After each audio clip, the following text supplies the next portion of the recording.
शं वरुणः शन्नो भवत्वर्यमा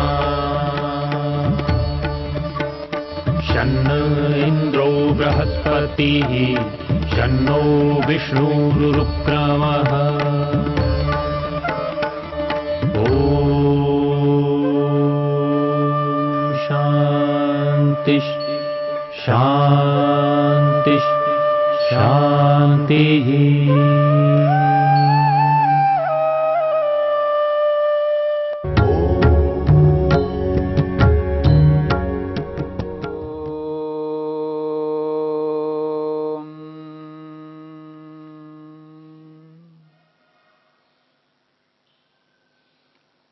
मन को प्रसन्न करने की बात चल रही। योगाभ्यासी व्यक्ति को मन को प्रसन्न रखना पड़ता है, मन को शांत रखना पड़ता है। जो योगाभ्यासी अपने मन को दिन भर प्रसन्न रखता है, शांत रखता है, वही व्यक्ति एकाग्र हो पाता है। उसी व्यक्ति को एकाग्रता की प्राप्ति होती है। जिस योगाभ्यासी का मन प्रसन्न नहीं है, शांत नहीं है, सात्विक नहीं है, वह व्यक्ति अपने मन को एकाग्र कभी नहीं कर पाएगा।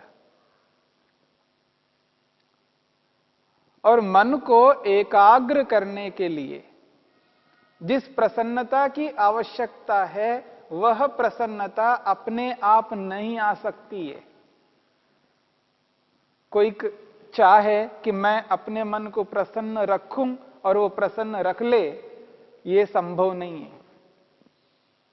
मन को प्रसन्न रखने के लिए ऐसे कर्म करने पड़ते हैं जिन कर्मों को करने से व्यक्ति का मन प्रसन्न होता है।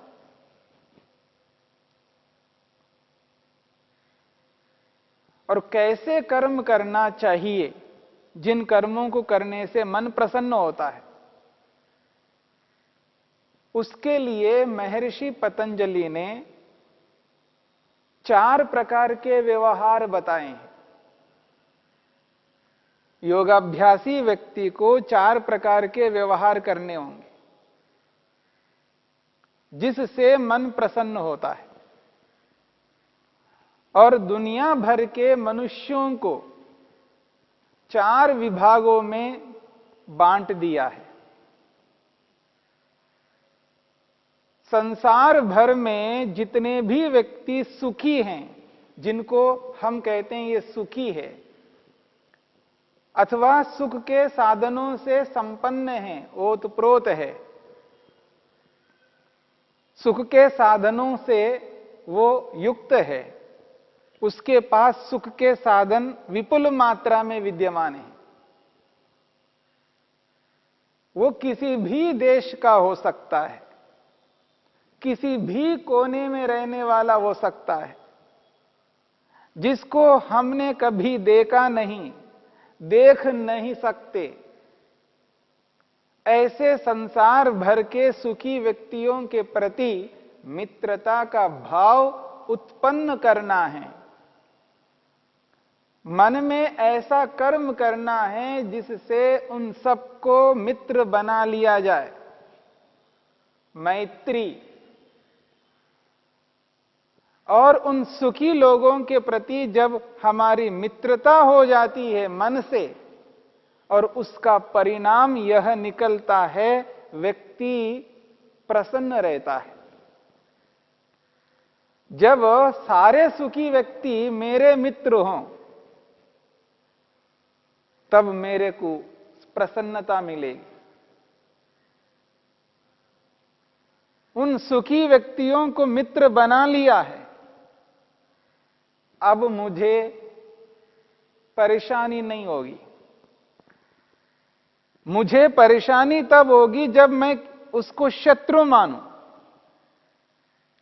तब मेरा मन उद्विग्न रहेगा, अशांत रहेगा। मन के अंदर राजसिकता काम करेगी। मन राजसिक बना रहेगा। और मन जब चंचलता से, उद्विग्नता से युक्त रहेगा, मैं कितना ही प्रयत्न करूं उपासना के काल में, ईश्वर भक्ति के समय, जब ईश्वर की भक्ति करने का समय आता है, संधि वेला आती है, प्रातःकाल या सायंकाल की स्थिति आती है, उस समय बैठ करके जब मैं ईश्वर की भक्ति करना चाहूं, ईश्वर की उपासना करना चाहूं, ईश्वर का ध्यान करना चाहूं, ईश्वर का जप करना चाहूं, नहीं कर पाऊंगा, क्योंकि मेरा मन उद्विग्न है, अशांत है। उसके लिए महर्षि पतंजलि ने एक उपाय बताया है, उन सुखी व्यक्तियों के प्रति मित्रता का भाव मन के अंदर उत्पन्न करना। और ये मन के अंदर जो मित्रता का भाव उत्पन्न करना है, वो एक बार नहीं, दो बार नहीं, अनेक बार, अनगिनत बार, अनगिनत बार हम मन के अंदर, जिसकी गणना नहीं कर सकता हूं, उतने बार मन के अंदर मैत्री का भाव उत्पन्न करना है। निर्णय करना है वो सारे के सारे सुखी मेरे मित्र हैं, वो कभी मेरे शत्रु नहीं हो सकते। ये एक प्रकार का उपाय है जिसके माध्यम से मन को प्रसन्न किया जाता है। एक और उपाय है जिसके माध्यम से मन को प्रसन्न किया जाता है, जिसको लेकर के हमने विचार किया है, करुणा का भाव मन में उत्पन्न करना, जिसे हम दया नाम से भी कहते हैं, कृपा नाम से भी कहते हैं। ये जो करुणा है, ये करुणा मनुष्य को प्रसन्न करने वाली है, मन को शांत करने वाली है। मन की जो स्थिति है वो निरंतर शांत बनाए रखने की स्थिति आती है जब प्रसन्नता होती है। मन हर समय एक समान प्रसन्न बना रहेगा, क्योंकि हमने करुणा की है, और कर भी रहे हैं और भविष्य में करेंगे भी। और करुणा उन लोगों के प्रति करनी है जो दुखी हैं या जिनके पास दुख के साधन हैं। जैसे सुख और सुख के साधन होते हैं, वैसे दुख और दुख के साधन होते हैं। दुख का साधन, हां, दुख के साधनों से व्यक्ति दुखी रहता है, जैसे सुख के साधनों से व्यक्ति सुखी रहता है। पैसा सुख का साधन है, पैसा सुख का साधन है, पैसे से व्यक्ति को सुख मिलता है। ठीक इसी प्रकार रोग दुख का साधन है। रोग है तो दुखी रहेगा, अभाव है, अन्न का अभाव है, भोजन का अभाव है तो दुखी रहेगा। मकान का अभाव है, मकान नहीं है तो दुखी रहेगा।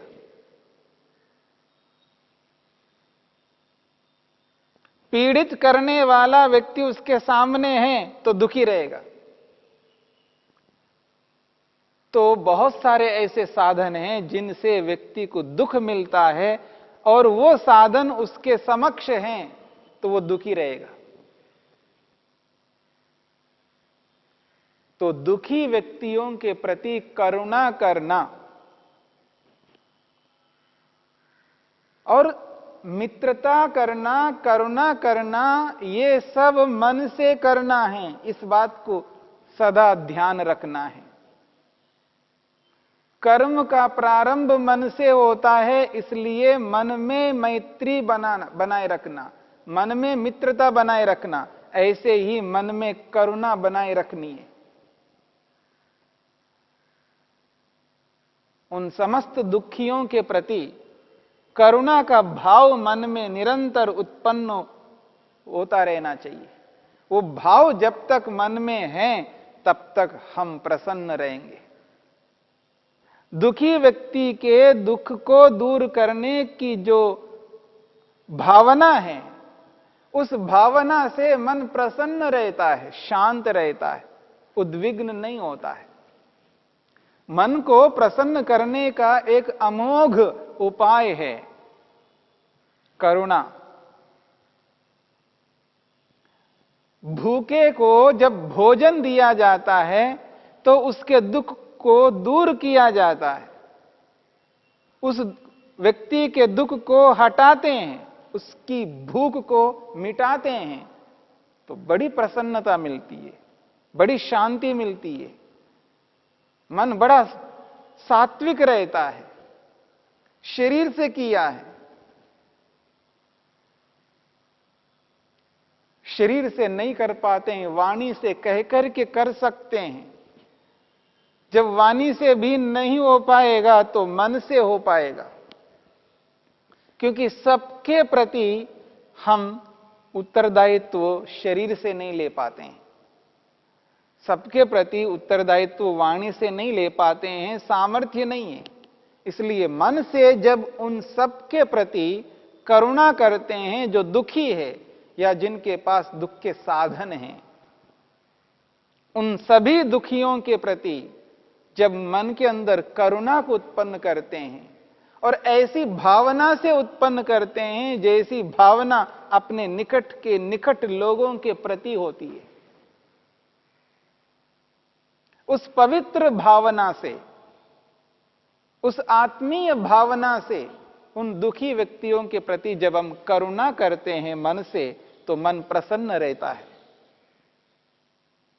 जिस प्रकार से मैत्री, मित्रता मन को प्रसन्न करने वाली है, जिस प्रकार से करुणा मन को प्रसन्न करने वाली है, ठीक इसी प्रकार से महर्षि वेदव्यास ने, महर्षि पतंजलि ने एक और उपाय हमारे सामने प्रस्तुत किया है, जिसका नाम है मुदिता, मुदित रहना। महर्षि वेदव्यास ने लिखा है, पुण्यात्मकेषु मुदिताम भावयेत। महर्षि पतंजलि ने जो सूत्र बनाया, मैत्री करुणा मुदितोपेक्षाणाम सुख दुख पुण्य पुण्य विषयानाम भावनातश्चित्त प्रसादनम, इस सूत्र में मुदिता शब्द है और उस मुदिता को पुण्य के साथ जोड़ा है। पुण्यात्मा के प्रति, जो पुण्य करने वाले हैं, उन पुण्यात्माओं के प्रति मुदिता, प्रसन्न रहना, यानी मन की प्रसन्नता के लिए भी प्रसन्न होना है। बात को समझने का प्रयत्न करना है। मन की प्रसन्नता के लिए भी मन को प्रसन्न रखना है, यानी मन की प्रसन्नता के लिए प्रसन्न रहना है। प्रसन्नता से भी मन प्रसन्न रहेगा। ऐसा व्यवहार करना है जिस व्यवहार में प्रसन्नता होती है, खुशी होती है, उससे मन और प्रसन्न रहेगा। जो पुण्यात्माएं हैं, जो श्रेष्ठ आत्माएं हैं, जो उत्कृष्ट पवित्र कर्म करने वाले हैं, उनके प्रति मन में प्रसन्नता को उत्पन्न करना है, चाह करके उत्पन्न करना है, उनको देख करके ही प्रसन्न होना है। जो पुण्य आत्मा है, श्रेष्ठ आत्मा है, जो पवित्र कर्म करने वाले हैं, श्रेष्ठ कर्म करने वाले, और दुनिया भर में बहुत हैं ऐसे जो पवित्र आत्माएं, क्योंकि पवित्र कर्म करने वाले, और उनकी पवित्रता अलग अलग प्रकार की है, सब एक जैसी पवित्रता से युक्त नहीं है। एक व्यक्ति शरीर से बलिष्ठ है, एक व्यक्ति शरीर से बलिष्ठ है, उसका शरीर बल से ओतप्रोत है, उसके शरीर में किसी भी प्रकार का कोई रोग नहीं है, उसका शरीर स्वस्थ है, निरोगी है। ऐसे निरोगी शरीर को, बल से युक्त शरीर को, स्वस्थ शरीर को, अच्छे शरीर को जब व्यक्ति देखता है, जो दुर्बल है, जो बलहीन है, जो रोगग्रस्त है, जिसके शरीर में उतना बल नहीं है, उतना स्वस्थ नहीं है, उतना वो निरोगी नहीं है, जब उस व्यक्ति को देखता है तो उसके मन में प्रसन्नता नहीं होती है। वो प्रसन्न नहीं होता है, खुश नहीं होता है। उस बलवान को देख करके निर्बल व्यक्ति दुखी रहता है। क्यों? ईर्ष्या करता है, द्वेष करता है उससे। और याद रखना, दुनिया में एक ऐसी स्थिति है मनुष्य के अंदर कि वो बलवान को देख करके निर्बल व्यक्ति द्वेष करने लगता है, ईर्ष्या करने लगता है। बलवान बनना पुण्य कर्म के पीछे, उसके पीछे पुण्य कर्म है। वैसे ही बलवान नहीं बना है शरीर से, उसने पुण्य कर्म किया है, उत्तम कर्म किया है, पवित्र कर्म किया है। शरीर को बलशाली बनाने के लिए उसने मेहनत किया है, पुरुषार्थ किया है, तब जाकर के वो बलवान बना। निरंतर व्यायाम किया, कर रहा है, आगे भी करेगा। वो जागरूक है अपने शरीर के प्रति, अपने शरीर को स्वस्थ रखने के लिए उद्यम, मेहनत, पुरुषार्थ निरंतर करता जाता है। तब जाकर के वो निरोगी रहता है, स्वस्थ रहता है, बल से युक्त रहता है, हृष्ट पुष्ट है, शरीर से मजबूत है व्यक्ति। ये बिना कर्म के ऐसा संभव नहीं है। वो निरंतर मेहनत, उद्यम करता हुआ अपने शरीर को निरोगी काया बनाए रखने के लिए, शरीर को स्वस्थ बनाए रखने के लिए कितना उसने मेहनत, पुरुषार्थ किया है। तब जाकर के वो आज बल से युक्त है, निरोगिता से युक्त है, स्वस्थ है। और उस स्वस्थ व्यक्ति को देख करके अस्वस्थ व्यक्ति, रोग रहित व्यक्ति को देख करके रोगी, बलशाली व्यक्ति को देख करके निर्बल द्वेष करता है, ईर्ष्या करता है।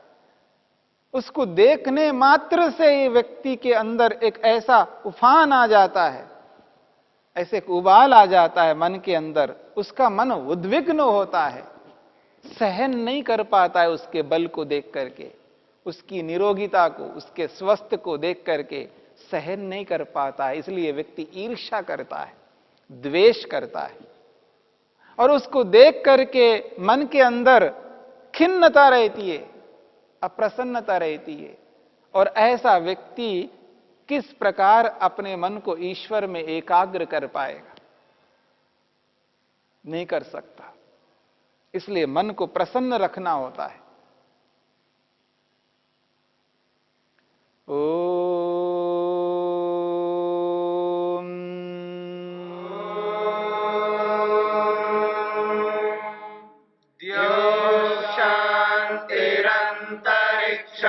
शांति पृथ्वी शांतिरापः शांतिरोषधयः शांति वनस्पतयः शांतिर्विश्वे देवा शांतिर्ब्रह्म शांति सर्वं शांति शांतिरेव शांति शांति